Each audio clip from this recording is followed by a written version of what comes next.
Next question है अपना 6वां।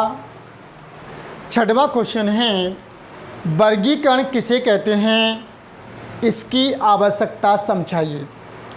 वर्गीकरण क्या है, क्लासिफिकेशन क्या कहलाता है। ध्यान से देखें वर्गीकरण क्या कहलाता है। वर्गीकरण मीन्स बांटना। जैसे मान लीजिए, ध्यान से देखें, ये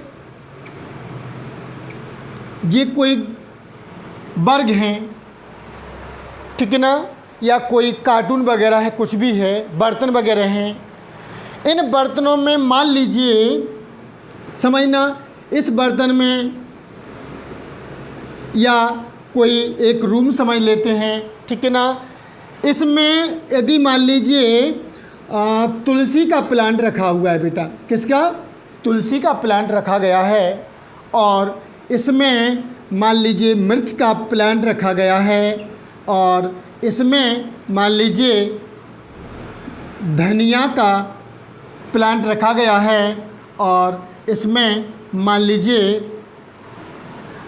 किसी आम का पौधा रखा गया है, या गुड़हल का पौधा रखा गया है।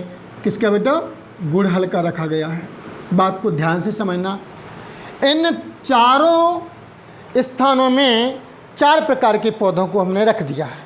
अब हम नहीं जानते हैं कि तुलसी का पौधा कैसा होता है, मिर्च का कैसा होता है, धनिया का कैसा होता है, लेकिन इनमें रखे हुए हैं बेटा, और नीचे लिखा हुआ है कि ये तुलसी का पौधा है, ये मिर्च का पौधा है, ये धनिया का है, ये गुड़हल का है।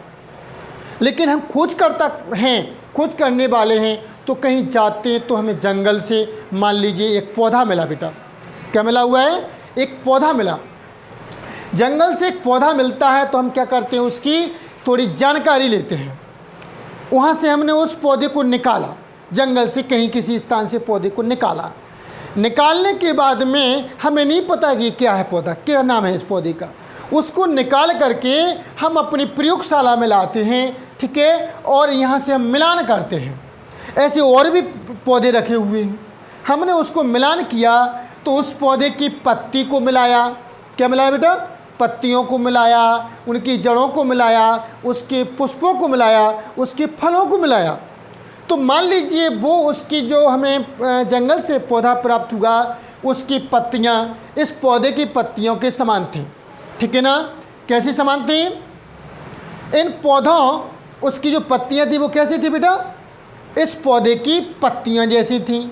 इनकी खुशबू बिल्कुल उसी जैसी थी, और इसमें जो फल लगे हुए थे बिल्कुल उसी जैसे थे, ठीक है ना। लेकिन हमें इसका तो पता है कि इसका नाम क्या है बेटा, इसी में रखने वाले पौधे तुलसी के हैं। तो और जो हमें जंगल से प्राप्त हुआ वो नहीं पता था, लेकिन हमने इससे मैच कर लिया। क्या कर लिया बेटा, मैचिंग कर ली, तो हमने पता दे, उसका नाम रख दिया है। क्या बेटा, वो पौधा कौन सा होगा, तुलसी का होगा। बात समझ में आ रहा कि नहीं आ रहा, कैसा होगा, तुलसी का होगा। तो हमने कैसे पता लगाया, सबसे पहले तो मैंने खोजा उसको। खोजने के बाद क्या किया, हमने पहचाना।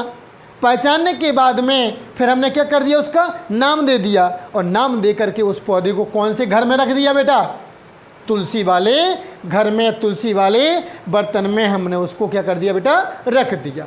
इसी को वर्गीकरण कहते हैं। समझ में आ रहा कि नहीं आ रहा। अब परिभाषा में समझ लेते अपन। क्लासिफिकेशन क्या कहलाता है, वह प्रक्रिया जिसके द्वारा जीवों को खोज कर, अपन ने सबसे पहले जीव को क्या किया, खोजा, खोज कर फिर क्या किया, पहचाना, फिर नाम दिया। नाम दे करके उनके गुणों व आदतों के आधार पर, उनके गुण कैसे थे बेटा, तुलसी जैसे थे। उनकी आदतें कैसे थी, तुलसी जैसी थी, ठीक है ना। तो उनके गुणों व आदतों के आधार पर उचित समूहों में, कहाँ बेटा, उचित समूहों में व्यवस्थित किया जाता है, उसे वर्गीकरण कहते हैं। बन जाएगा, खोज कर, पहचान कर, नाम दे करके, और उनके गुणों व आदतों के आधार पर उचित समूहों में रखना वर्गीकरण कहलाता है। बन जाएगा। फिर आगे लिखवाया गया है, इसके बाद बताना है नेक्स्ट हेडिंग अपनी, वर्गीकरण की आवश्यकता। क्यों करते हैं हम वर्गीकरण, बेटा वर्गीकरण किया तो हम समझ गए कि ये कौन सा पौधा है बेटा, तुलसी का है। इससे समझ गए कि कौन सा है, मिर्च का है। हम पहचान लेंगे, देख लेंगे, उसके बारे में जानकारी ले लेंगे। समझ में आ रहा मेरी बात? तो ठीक है, तो इसकी आवश्यकता क्यों पड़ी? तो देखिए, पहली आवश्यकता, जीवों को वर्गीकृत करने के प्रमुख उद्देश्य निम्न हैं। सबसे पहला, इससे पौधों एवं जंतुओं की विविधता को समझने में आसानी होती है। विविधता मीन्स क्या होता है बेटा, अंतर। हमने वर्गीकरण कर लिया, इसीलिए तो बता रहे बेटा ये काय का पौधा है, तुलसी का है, इसीलिए तो हम बता रहे कि ये काय का है, मिर्च का है। समझ में आ रहा कि नहीं आ रहा? इसलिए पौधों की विविधता के बारे में जानकारी होती है हमको। किसकी होती है बेटा? विविधता के बारे में जानकारी होती है। पहला पॉइंट समझ में आया। सेकंड पॉइंट है, यह जीवों को पहचानने में हमारी सहायता करता है। हमने वर्गीकरण कर लिया तो जीवों को, पौधों को क्या कर लेते हैं हम, पहचान लेते हैं। विविधता के बारे में जानकारी होती है। और नेक्स्ट सेकंड होता है हमारा कि उनको हम पहचान लेते हैं। क्या कर लेते हैं बेटा? पहचान लेते हैं। थर्ड पॉइंट है हमारा, इससे जीवों में पाए जाने वाले प्राकृतिक संबंधों के बारे में जानकारी प्राप्त होती है। प्राकृतिक संबंध मीन्स जैसे ये तुलसी का पौधा है, ये वायुमंडल में कैसी रहता है, वायुमंडल से क्या ले रहा, वायुमंडल को क्या दे रहा, वायुमंडल से किस प्रकार से रिश्ता रखता है, उसे बोलते हैं प्राकृतिक संबंध। तो वर्गीकरण से हमें उनके प्राकृतिक संबंधों के बारे में जानकारी होती है। नेक्स्ट होता है, इससे जीवों की उत्पत्ति एवं पारस्परिक संबंधों के बारे में जानकारी होती है।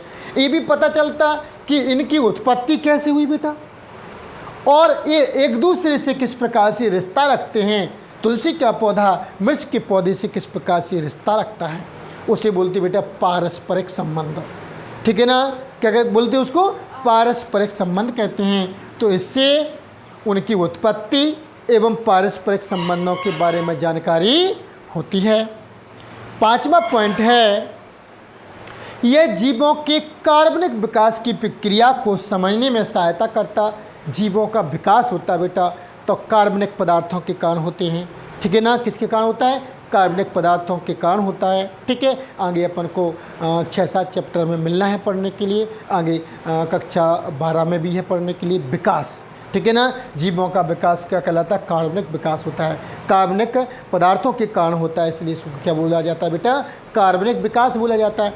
तो इसके कारण जीवों के कार्बनिक विकास की प्रक्रिया को समझने में सहायता मिलती है तथा विकास के प्रमाणों की प्राप्ति होती है। और ये भी पता चलता है कि विकास कैसे होता है, विकास कैसे हुआ, क्यों हुआ, तो उसके क्या मिलते हैं हमको? प्रमाण प्राप्त हो जाते हैं। ठीक है ना?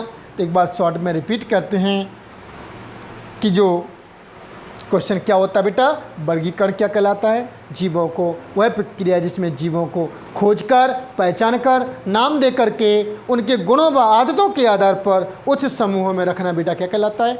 वर्गीकरण कहलाता है। इसकी आवश्यकताएं बतानी है। तो इसके द्वारा क्या होता है? हम जीवों को पहचान लेते हैं। पहला पॉइंट, इससे जीवों की विविधता के बारे में जानकारी प्राप्त होती है। नेक्स्ट, इससे जीवों के पारस्परिक संबंधों के बारे में जानकारी प्राप्त होती है। नेक्स्ट, इससे प्राकृतिक संबंधों के बारे में जानकारी प्राप्त होती है कि प्रकृति से किस प्रकार से रिश्ता रखता है। और लास्ट होता है, इसके द्वारा कार्बनिक विकास के बारे में जानकारी होती है। ठीक है ना? एवं विकास के प्रमाण की पुष्टि प्राप्त होती है। समझ में आ रहा कि नहीं आ रहा? तो कार्बनिक विकास एवं जीवों के विकास के प्रमाणों की पुष्टि होती है। इस प्रकार से हमें वर्गीकरण के लिए क्या हो जाते हैं बेटा? लाभ हो जाते हैं। बन जाएगा। ये हमारा क्या होता है? क्लासिफिकेशन वाला क्वेश्चन फिनिश होता है।